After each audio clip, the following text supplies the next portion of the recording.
Welcome to episode number 2 of Swallow Your Soul podcast. Thank you so much for coming out.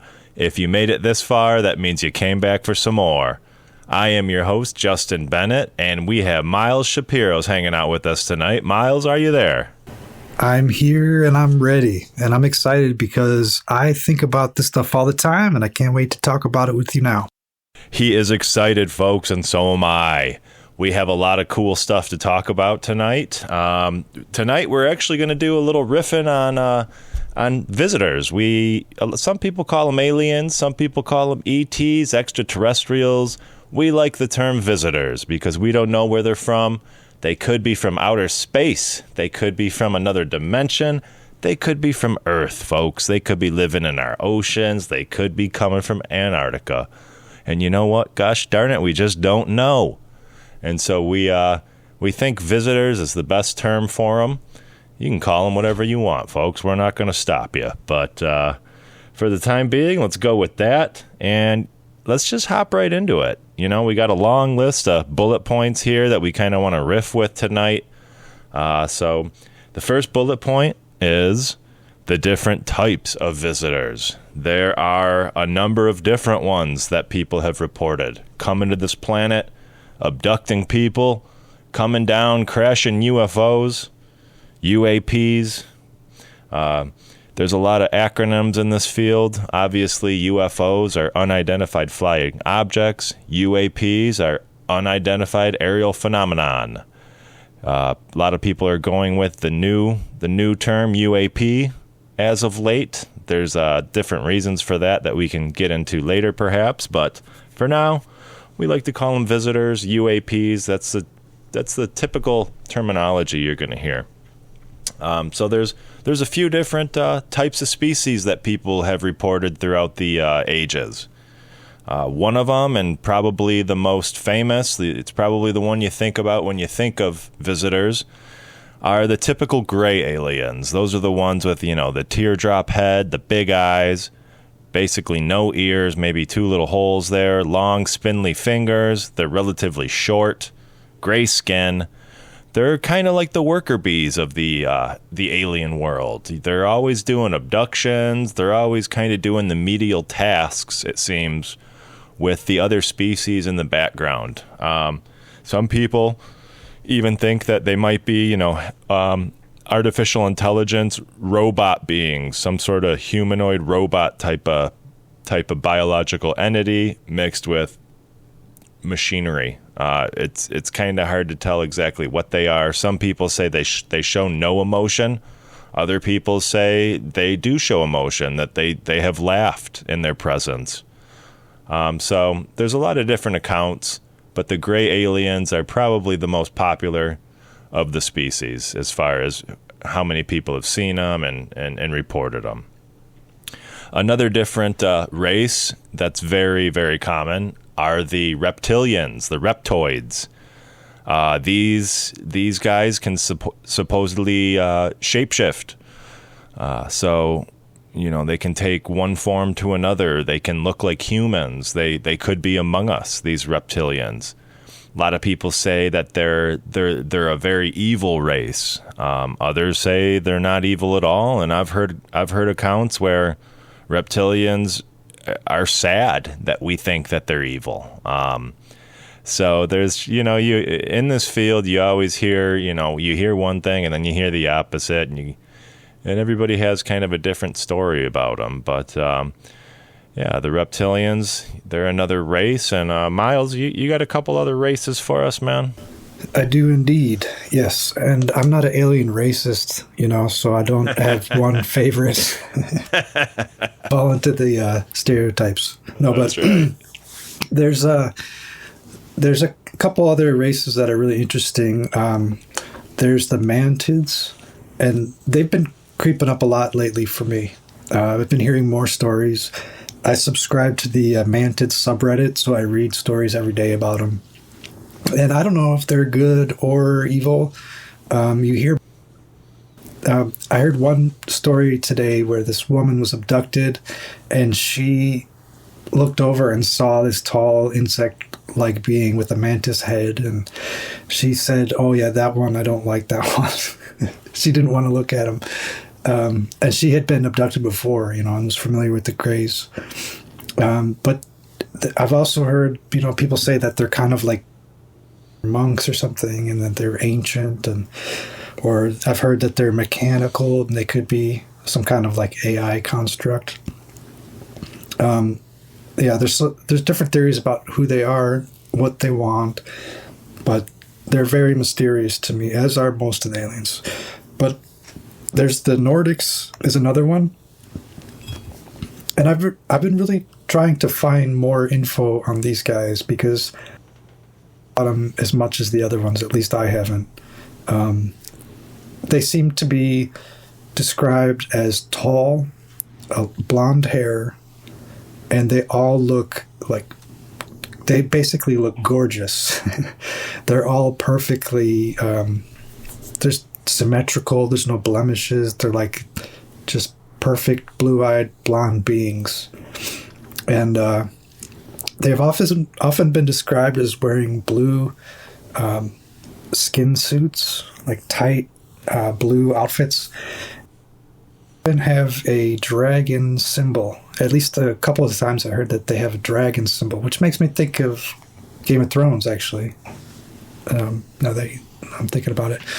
But, yeah, they are mysterious. I've heard stories of them committing atrocities, but then I've also heard stories about them being good. So I really don't know how to describe them. If I had to pick one alien to run into, it would probably be the Nordics because they look more human than the other. I wouldn't be as freaked out, Oh yeah, those skin suits, they sound hot, not gonna lie, Yeah. For sure. Yeah. For sure, man. Yeah. Nice blue skin suit with the dragon on there. I mean, if you're talking about alien fashion, it doesn't get any better than that. Exactly. So yeah. All right, great, man. Well, these visitors, they got to get around somehow, right? And you don't see an alien just flying through the sky without some sort of craft. A lot of these crafts, they're not aerodynamic at all. There's a video that just came out the other day of this jellyfish-looking UAP over in Iraq, I believe it was. And this thing is floating through the sky. It kind of floats like a balloon, but it's unaffected by any wind, any type of atmosphere. It just kind of is floating through. It's changing from white to black in the screen, which kind of tells us that it's changing temperature because the camera is a infrared camera, and that's what it's picking up. When it goes white, it's red, and when it goes black, it's cold. So it's changing temperature, which is very interesting. But that's kind of just one example, is that jellyfish design that we saw the other day. If you haven't seen that video, just Google jellyfish UAP in Iraq, and you should be able to find it. It's a very interesting video. I also hear that was only part of the video that was released. There's actually more video of this object flying into the ocean, flying back out, and then taking off at about 45 degrees and kind of just shooting off. So there's video of that we haven't seen. It's not released yet, apparently. But there are different shapes of these crafts. There are a lot that are seen that are, kind of like the flying saucer type thing. The flying saucer shape was one of the kind of earliest coined terms of these things, which actually was kind of a misnomer at the time. The guy who originally reported seeing these things back a long time ago, he said that the craft kind of skipped along like a saucer. And it wasn't even a saucer-shaped craft. It was kind of like a wing-looking thing. But that's where the term flying saucer got coined. There are different crafts. There's a lot that are seen that are cigar-shaped, oddly enough. And a lot of the ones that people run into have just the shape of a cigar. There's a shape that kind of looks like a pear, a sideways pear. I think the most common that people see are actually just kind of balls, like metallic orbs, if you will. There's ones that look like kind of a cake pan turned upside down, or a jelly mold.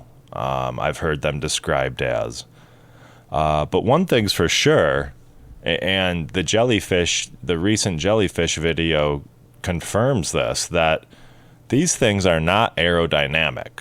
I mean, some of them, you know, like the cigar, the flying saucer, the saucer shape, those you know, those look like they're aerodynamic, but then you'll come across one that's just not at all. And the jellyfish is a good example of that. I mean, it's kind of a ball with these little spindly legs sticking off the bottom of it. And you got to ask yourself, you know, why are they these weird shapes? It's obviously not flying through the air. It doesn't have to be aerodynamic, and it's a clue. It's a very good clue as to how these things fly. You know, there's, and the question is how are they flying? The different shapes, the different way they maneuver, it gives us clues as to how these things are doing it. But sadly, it doesn't seem to go along with our current understanding of physics. These UAPs, you know, they can turn on a dime. They can do 90-degree angles. They can shoot off at 20,000 miles per hour. They can stop on a dime, change direction on a dime. They're transmedium. They can fly through the air and then shoot down into the water as if they're not even affected at all by the water in front of them. It's like the water is just moving right out of the way. It doesn't inhibit them at all. In fact, I've heard a lot of reports of these things flying directly into volcanoes, whether it be, you know, molten lava or straight through the rock. They just seem to do all sorts of crazy maneuvers. Always transmedium, air, water, solid rock. Just a lot of stuff going on with these things, and people don't know where they're coming from. Like I mentioned earlier, they could be from a remote part of Earth. They could be from space. They could be from another galaxy. They could be from another dimension. What we are pretty sure about is that, you know, they are nuts and bolts, a lot of them. Some of them crash for one way or another. I know that's to somebody who hasn't heard many stories about crashed UFOs, and believe me, there are a lot. You may say, how do these things fly across the galaxy, get here and crash? It just sounds ridiculous, you know, but it does happen. It's a very interesting thing. How does that happen? That's another clue as to how these things function. Do they have their power source directly on the craft? That's another question. I believe some of them do, and some of them don't. I know some of the craft that have been recovered, there has been no evidence of any sort of power source on these things, almost as if they're being propelled by something else, perhaps in another dimension or a higher dimension that we can't see. So very interesting there. There are some videos that have been released. Obviously, the jellyfish was one of the most recent ones. That one was really interesting because didn't it seem like it was like in a video game, kind of like it was just floating, like it was like an admin mode of an object that was just, there was no wind resistance. It was just smooth gliding. Very smooth. Yeah. Like perfectly smooth, no change in the speed whatsoever. Yeah, that's just one thing I noticed. It was just odd. Yeah, the way it flew almost looked fake. Yeah, exactly. Yeah, like it was low-grade CGI, but it wasn't. But it looked like that. Right. Like if somebody superimposed it kind of looked like that. But obviously, you know, there were eyewitnesses to it. Different cameras got it, and And so without a doubt, that thing was there. But people and animals on the ground apparently didn't see it. So it was in some sort of cloaking mode, I think. But the infrared camera picked it up, and this is a very highly technological camera that was used. And what's weird is they were not able to lock onto it, from what I hear. And so, all these things, they're just more and more clues, and they give us a little piece of the puzzle as to how these things work. A lot of the times we learn one thing and then it opens up, 5 more questions. So the questions, they never stop coming, but there are little hints, there's little clues. Yeah, that's right. I mean, there's a lot of speculation. How did the Roswell craft crash? There's a lot of people that say there were actually 3 UFOs that crashed that day, not just one. And there's reports of why they crashed. I heard that the U.S. government had recently rolled out these 3 new high-powered radar units in that area, and they were actually switched on either that day or very recently, as to when these either this craft or these crafts crashed. So it's maybe that's a reason that these things, they're flying around, we don't see them, we turn on these high powered radars, and it messed with their guidance system somehow. It seems, again, ridiculous that these things could be affected, but without a doubt they do crash. I always like to mention the movie The Moment of Contact. It's basically the Brazilian Roswell story. It's a documentary done by James Fox, who really does his homework in any documentary he puts together. He will not release any information that he cannot back up with evidence, solid evidence. So a lot of his documentaries, he has all these, speculative facts that he wants to include, but he doesn't, because he just doesn't have the evidence. Even though it seems likely for it to be the case, he just leaves it out, which is cool, because that just means there's a lot of information that, we behind the scenes, there's a lot more than, we see in these documentaries. But that's a really interesting story. The Brazilian Roswell over in Virginia, Brazil. This UAP that crashed, witnesses saw it basically smoking. It had a big hole in it when witnesses saw it, and it was kind of almost falling out of the sky, smoke billowing out of it, and it crashed. And there was this guy out in the field, and he saw the whole thing and saw the beings, and he actually felt really bad for the beings, and maybe some telepathy stuff going on there. But yeah, the way these things fly, it's very interesting. 3 videos were released back in 2017-ish. The gimbal, the Tic Tac, and the Go Fast video, and these were also videos from highly advanced recording technology. These were, I believe, all those were infrared as well. And they were Tic Tac shaped, these tiny little Tic Tacs, and one of them kind of looked like a spinning top, if you will. The gimbal video.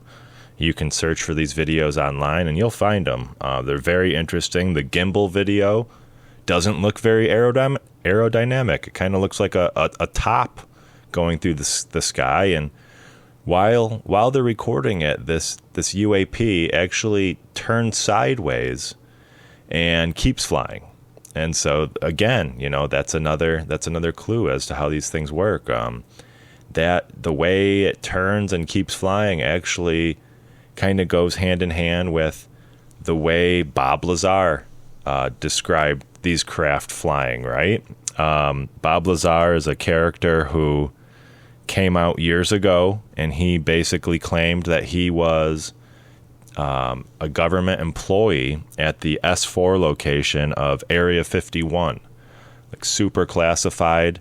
They basically recruited him to come and study. I think there were eight different UAPs that they had, the U.S. government, and he was tasked with coming over there and trying to figure out how they work. Why did they choose him? That's a good question. He was into rocketry at the time. I know he was hooking rockets to cars, and he was studying basically how rockets work and all that. So I don't know if they just thought he was a really smart guy and wanted him to come take a look at these things or what. But some people believe he was there, others don't. It seems like the government might have scrubbed his history and kind of made him look like he never existed type of thing. So the skeptics will say, hey, there's no evidence that he did any of this stuff. But there is some evidence, in fact. There's a yearbook that was produced that had him in it with, or it wasn't a yearbook, it was a pamphlet of employees there, something like that. But there is some hard evidence. He said he went to a couple schools where, nobody could find evidence he went to. But some people said they did find evidence. So Bob Lazar's a tricky character. I tend to believe him. I've gone back and forth about him for a long time, but Miles, what's your opinion on Bob Lazar? Well, Bob Lazar, he's not selling any books, so that's a big plus for him. Like, he's really trying to get too much attention. He doesn't do a lot of interviews. He did one with Joe Rogan recently. I think that was the first in a really long time. So to me, that gives credibility. Also, the reason why he went forward, the reason why he said he came forward, was a strategy to protect himself. Because if I remember correctly, he took some friends to go watch some UAPs take off because he knew what time they were going to be testing. So he brought people that weren't cleared at all to go see these, and then they got busted. And he was afraid that they were going to kill him, basically. So he went to the press and told everybody about it so that they wouldn't, if he died, it would be obvious that something happened, right? So that, it seems like a plausible scenario. And again, he's not selling anything, so I tend to believe him. I did doubt when I heard that there were no records of his school. That made me question. But yeah, he just seems like, when you listen to him, he just has a lot of details, and they've been consistent from what I can tell. Yeah, and he's the one that came forward and said a lot of these craft are using an element called element 115, which at the time was not discovered when he said this. There was no element 115, but now we have discovered that. Unfortunately, we know that it has it decays extremely fast. I know they artificially have created it in a lab, and I think it lasts for 0.5 nanoseconds or something like that before it decays. So it's not like we can get a little chunk of it and throw it in a UAP with our technology. So some people say, oh, well, he said it was element 115, and guess what? They discovered it. How would he have known? Well, come on. Yeah, there's going to be an element 115 and 116 and 117. Yeah. Just because he said there was an element 115 doesn't really mean much. Of course, there's going to, we're synthesizing all sorts of elements, and we got to give them, whatever number of protons and neutrons they have. Of course, there's going to be all these different ones. But according to Bob Lazar, this element 115, it's basically these UAPs have it as a solid, and it's their fuel source. So going back to the gimbal video, when it turns on its side and keeps flying, that's how Bob Lazar said a lot of these craft work, is they kind of turn belly forward, and that's what uses this element 115, goes through some sort of waveguide, and creates a gravitic pull for the craft. And the gimbal video kind of demonstrates that. So it gives a little credence to how he says these things work.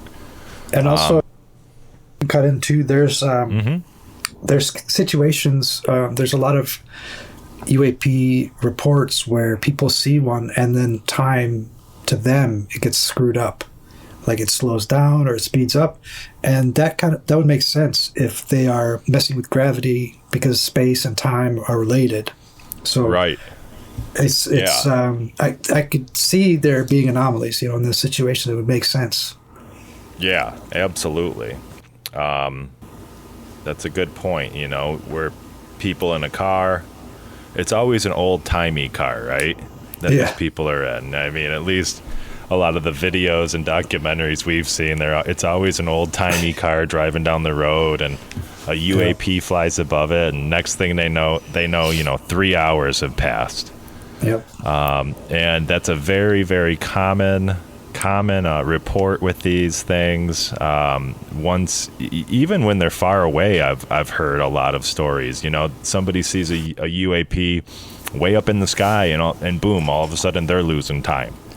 Yeah. So it doesn't seem like these things need to be even close in order for people to experience weird time dilations. Yep. Very common. And I'm not a physicist, so I don't really know how that all works. But from what I recall, right, it's space-time, gravity is all kind of interrelated. So if you're going to distort one thing, you might affect the others. Yeah.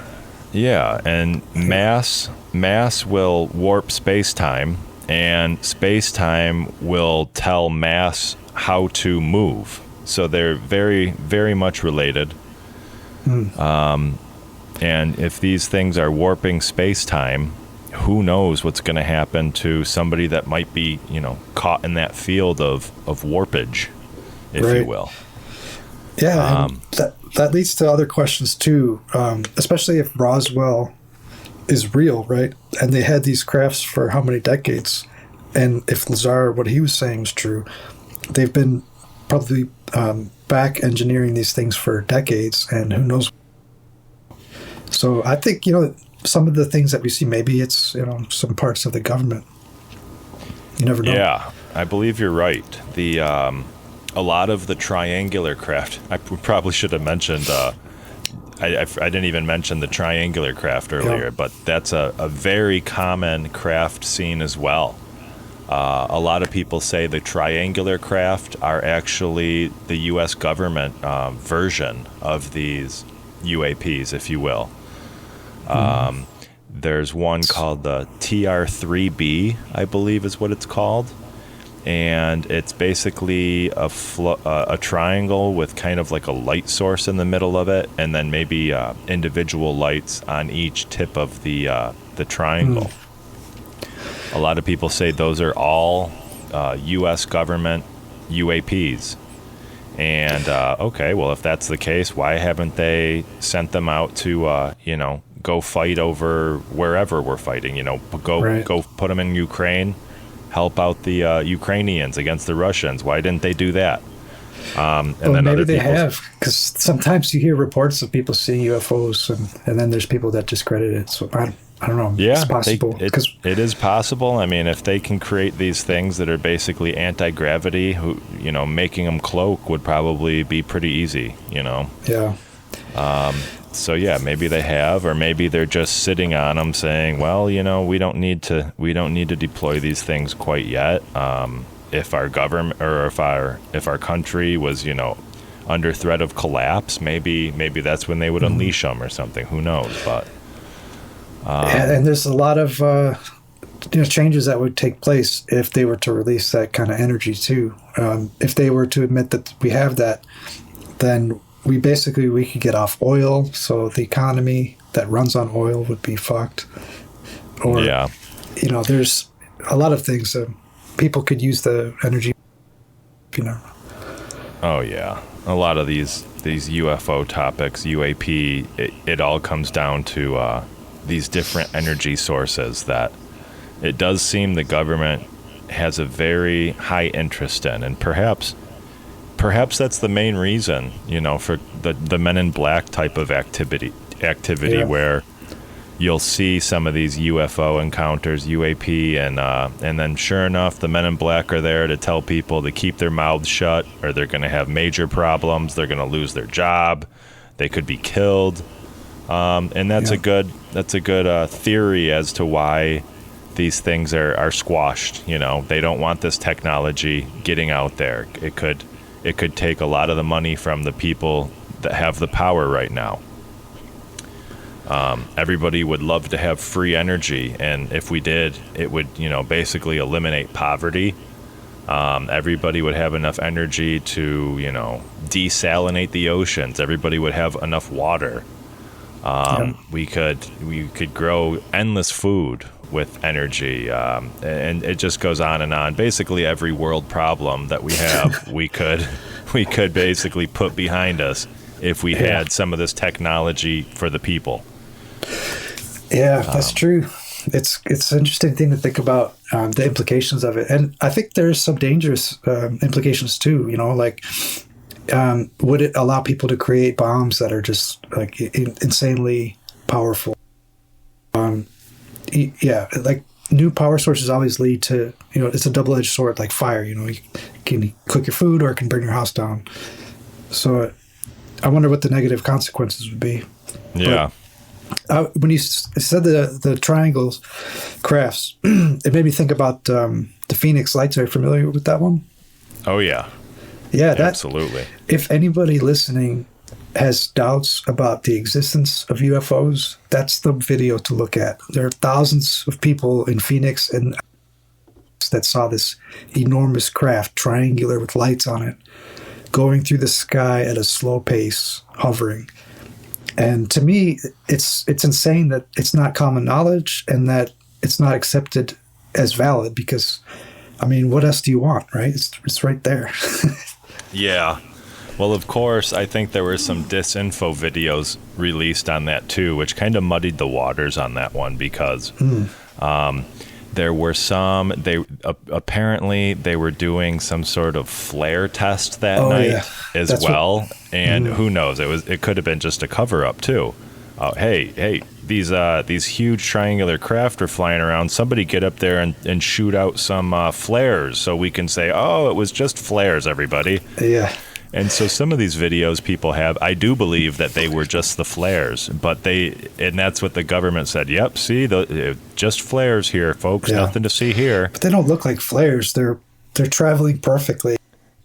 Speed without, it's pretty obvious. But people just need to hear headlines, so it makes sense why they would say that. I think. Exactly, But that is a good occurrence of basically these enormous craft, right? And a lot of people say, they saw these triangles, and as the craft flew over, all the stars were blocked out. Exactly. I mean, if it was flares, that wouldn't be the case, and it would be pretty obvious. Unfortunately, who was it? The governor?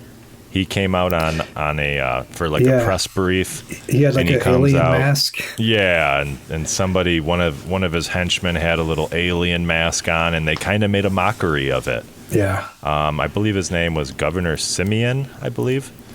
And he's actually part of the UFO community now, and he really regrets being part of that with the guy coming out in the alien mask, because it basically was kind of just a punch to the eye to the people, basically saying, "Oh, you saw nothing. You're a bunch of idiots. Yeah. This is all.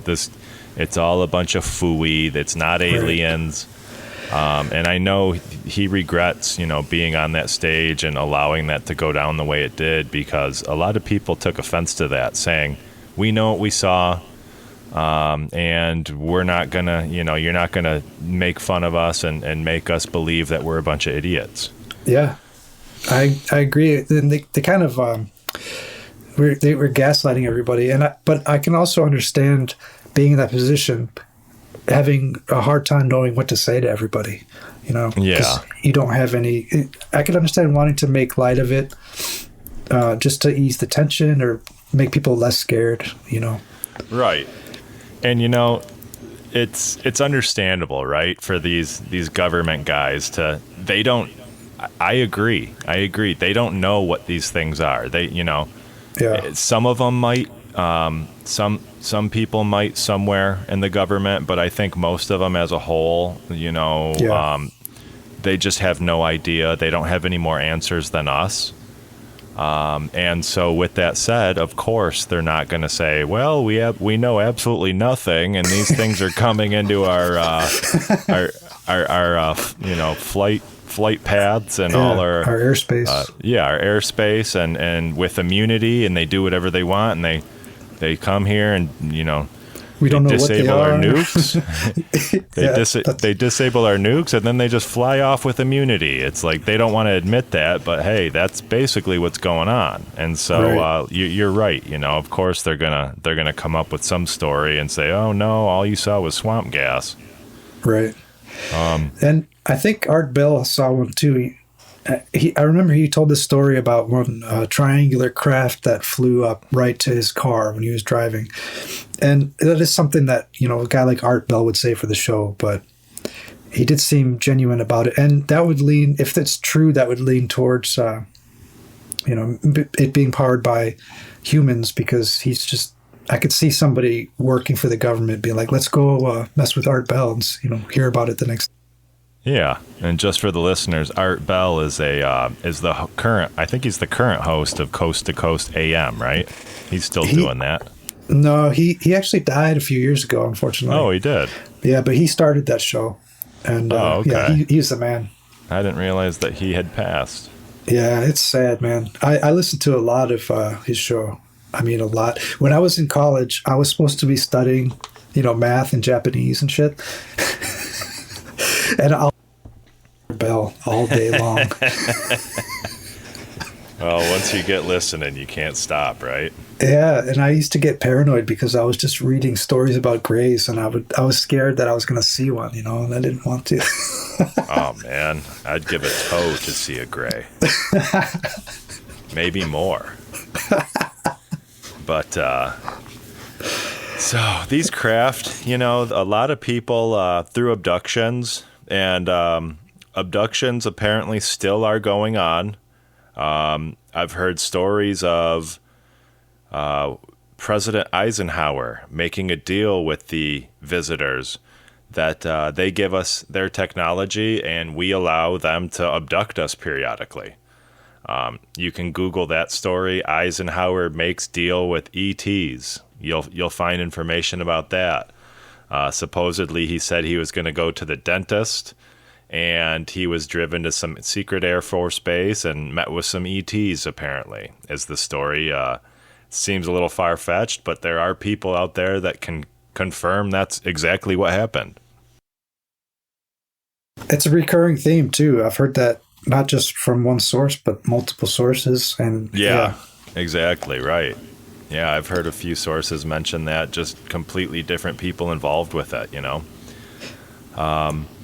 But that lends us to think, with these abductions that are going on, basically humans being abducted at night while they're sleeping or while they're driving their car. As we mentioned earlier, a UAP will fly over them. They'll lose 3 hours of time, 4 hours. They don't know what happened, and it turns out they were abducted during that time. A lot of these people that were abducted claim to have boarded a craft. And each experience seems to be different. A lot of people say they walk up to this craft that might be the size of a small bedroom, and once they get in it, it appears that it's the size of a football field. So there's some sort of space dilation going on with these craft as well. Very interesting stuff. Other abducted people have reported to fly the craft themselves. They're brought on board. They're shown different types of controls. Some of them are controlled strictly through telepathy. And why are they having these humans fly these things? That's a good question. There's a reason. Maybe they're being trained. When the day comes, some humans will say, oh, well, I've flown these before. I know how to do it. I've heard of consciousness being involved with flying these UAPs a lot. Yeah. And so, in fact, a lot of the units that the government supposedly have, they haven't really been able to figure out how to fly them because they don't know you have to use consciousness in order to connect with the vehicle. and fly it that way. That's wild. It sounds like a Flight of the Navigator kind of. Right. Yeah, exactly. And a lot of people have claimed that these craft are actually alive. They have their own consciousness. And even though it's, some sort of nuts and bolt type of vehicle, people have claimed that it is somehow alive. And when they connect with it through their consciousness, that's how they're able to fly these things. They connect up, and then they think of where they want to go, and it just goes. So a lot of people have reported that through these abductions, all sorts of different reports. And a lot of times, a lot of their stories line up with what other people have said. It's true. I'm curious, Justin, what do you think about, this is a kind of a broad question, but I'm curious. When it comes to the Greys, they're probably the most seen entities, wouldn't you say? The Greys? Yeah, I think so. And they're often working with, it seems like, other Greys or Nordics or reptilians. Generally speaking, do you think that they're benevolent, or are they? Generally, I think they're pretty. It's hard to say, but I think they're kind of just doing the will of whoever's higher in the hierarchy. You always hear these Greys. They're always the ones you hear, people go to sleep and they wake up and these aliens are at the foot of their bed. I feel like they're the ones that are they're, like I said earlier, kind of like the worker bees. They get the people on board of the craft. They might, prep them on the table and do all that stuff. And then the different races come in, whether it's the Nordics, Whitley Strieber. He's one of the most famous abductee, people on the planet right now. He's written a number of books, Communion being one of them, which if you haven't read that book, check it out. It's by Whitley Strieber. They also made a movie about it years ago with Christopher Walken. And if you have not seen this movie, you have to check it out. It is just a wild ride. When he gets abducted in that movie, you'll see there's the gray beings that are there, and they're kind of doing all the work. And then come in the mantids, right? And so in the scenes where he's being abducted, there's all these weird little creatures and aliens, and the Greys are one of them, the mantids, and there's like these blue creatures jumping around and doing weird stuff. And check that movie out. It's very entertaining, I would say, and it's a very interesting story. I mean, the credibility of Whitley Strieber is unparalleled. I would say, it's just a very believable. He's a very believable person. He has no reason to lie. And then his wife kind of jumped on board because once he wrote the book, he started receiving letters from people and of all these other people that have experienced very similar stuff that he did. And before this book was written, a lot of these accounts were undocumented. So these people it happens to them, and they go around thinking, oh my God, I'm the only one on the planet. I must be crazy. What's happening to me? And then they go and read this book and say, oh my God, this happened. The exact same thing happened to somebody else. Yep. And so the book actually created a movement where all these people kind of basically created a group. And Whitley Strieber's wife joined in the fun because all these letters, all these people, she really was convinced that there is a true anomaly going on here. Yeah, and that book, from what I recall, the cover has the typical gray alien, and that even got people to wake up to remember experiences that they had, or it alerted them that they weren't alone, like you were saying. Yeah. And it really wasn't a big thing before him. And that's one reason why skeptics point to it, saying it's just a suggestive phenomenon where somebody came up with the idea and then people's imagination ran wild with it and added stories to stories.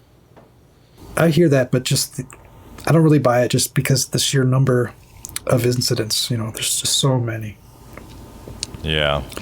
But when it comes to them being good or not, like whether or not they're worker bees, I guess the intelligence behind it, the motives behind it, do you think it's nefarious? Do you think that it's benevolent? Because Richard Greer, right? He's another how do you say? Richard Greer is another ufologist. He thinks they're all benevolent. Oh, Stephen Greer? Oh, did I say Richard Greer? Yeah. Richard Greco. Richard Gere. Yeah. Yeah, he thinks that they're all good. And I don't know. I've gone back and forth on this issue. Yeah, I think they're just like humans, in my opinion. Some of them are good, some of them are bad. I think it's hard to know because they have all these agendas. When people are abducted, it seems there's a lot of reports of, people being impregnated. That's a very common thing. Yeah. There's, and just dealing with the UAPs, people have reported a lot of different burns from radiation. Yeah. Just weird stuff going on with problems with their eyes. I've heard a lot of. But as far as the motives and everything, I think that there's different motives that the different races have. A lot of people say the reptilians are here to kind of harvest our souls, if you will, and kind of feed off of our energy. Where if they can create, if they can create depression and just sad feelings and negative energy, they feed off that. But then I've heard other stories where reptilians have basically communicated with people and said, "Hey, we get a really bad rap. We're not bad. We're not a bad race." And then you hear other stories where they sound horrible. What happens to some of these people. So I think a lot of it could be attributed to basic scientific studies. And so, are these scientific studies, are they good or bad for the human race? It's hard to say. We don't really know the motives. Is it a hybrid? Is it a hybrid system that these visitors are doing to create a new world so that our species can continue if we destroy this planet? That's a real possibility. Yeah. If that's the case, then all these abductions could serve for the greater good, Yeah, it's true. And so, but maybe, or are they in trouble? Maybe their race on some planet, maybe their planet is all messed up, and they're using us so that they can continue their species. It's really hard to say. And that's one of the big mysteries in this field is why are these entities abducting humans? What is the point of it? I agree with your assessment. I think that it's difficult, and it is kind of maybe childlike to think something is just all good or all bad. We want to say, is it a demon or is it an angel? But maybe it's neither. Like when animals run into humans, they're probably thinking the same kind of thing. Like, they don't know if we're good or bad, but the reality is there's poachers and then there's conservationists that are trying to help them. But to them, it's just frightening and they don't know what's going on. Yeah. So it's probably similar. Maybe, like you said, there's science, they're doing studies on us, tagging. And also what you said about the hybrid program. I've heard a lot of stories about that, actually. There's a girl I heard on a podcast that said that she's been abducted her whole life. And basically that's what they told her, was that they are, their DNA became, over time it got,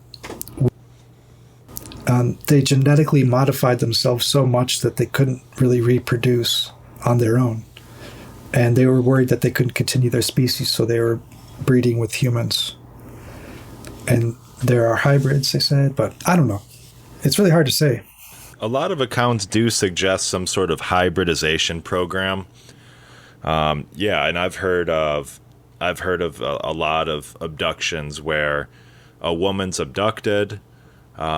Within, they're taken for maybe one night, but in that night, it basically, a year goes by, and this all comes down to different time dilations and all that again. But so they're abducted for a night, 2 nights, and in that night or two, basically they live a year. They get impregnated, they give birth, they, nurture the baby for a month or two, and then they're shot back down to planet Earth, and only a day has gone by. You hear countless stories of this. And what are these beings doing, impregnating women, and creating these hybrid aliens, these hybrid visitor beings? And then I hear, these women that are habitually abducted, they'll give birth to a being, and then a year later they'll be abducted again and put back with their child, and then studied that way. Hey, how is this child affected by being with its natural mother? You hear that a lot too. Yeah, I've heard stories where they actually abduct the mother to spend time with the kid because without their attention, they will literally die. You hear that a lot in these abductions.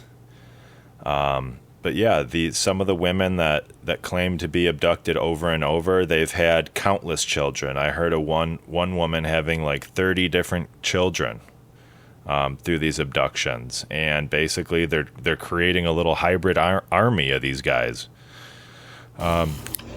Yeah, and based on that, when you hear stories like that, do they seem like they're okay with it? Some of them do, yeah. I think generally, at first they're completely terrorized and, terrified from it all. But then over time, I think they kind of just accept it and say, hey, I'm one of the chosen ones, and it almost makes them feel special in the end, Yeah, that's so crazy. I wonder if it's like Stockholm Syndrome, or they just get used to being around them, like a domesticated animal gets used to being around humans. Yeah, it could be, man. I don't know. It's very interesting stuff. Very mysterious. Hopefully one day we have an answer. But, this hybridization program, we could talk about it forever. But I think even being abducted and having them fly these crafts, that's another clue as to, it's almost like these visitors are training us. They're creating these hybrids and then training hybrids or humans to do these tasks that we might have to do in the future if we go to leave this planet. It's just very interesting stuff, and a lot of it points to these hybridization programs, 100%. Well, hey, Miles, we could go on and on. We have a long list of categories here, but we're almost reaching an hour here. We should probably cut it off and maybe do a second part to this podcast. That way, that sounds good. So let's go ahead and do that. And before we go, I wanted you, as the listeners, to know that you can email us at swallowyoursoulpodcast@gmail.com. If you have any stories that you want to share with us or anything at all, shoot us an email. We will read it. And if you experienced any paranormal activity, we would love to hear your story. So send it on over, and if it works for you, we'll get you on the show. But for the time being, folks, we want to thank you very much for listening. The next podcast will be part 2 of the Aliens Visitor podcast. We have a long list of topics that we didn't get to cover today. It goes on, and we are going to have a lot of fun with this next episode. So thank you so much for listening. The Swallow Your Soul podcast. I am your host, Justin Bennett, and today we have Miles Shapiro with us, signing off. Thank you very much, and take care.